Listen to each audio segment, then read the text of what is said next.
Did you know that you can make thousands of dollars a month turning news articles into viral YouTube videos using AI? Give this video a like and save it for later and let me show you. First, head over to Google News and find the latest trending story, like this man arrested after allegedly attempting to drown his 2 children.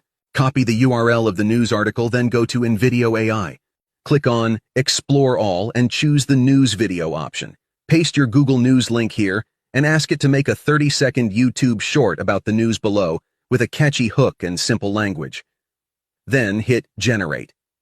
In seconds, your full news short video is ready. Stop what you're doing and hear this shocking story out of West Haven. A New York man is in police custody after allegedly attempting to drown his own children at a West Haven beach. You can use the edit box to translate the video into multiple languages, add subtitles, and even make edits with only prompts.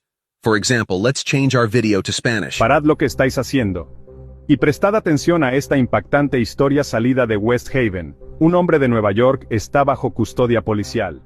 You can start using InVideo AI for free, but if you're serious about growing your YouTube channel, consider getting the paid plan for even more features. Use this code to double your generation minutes in the first month.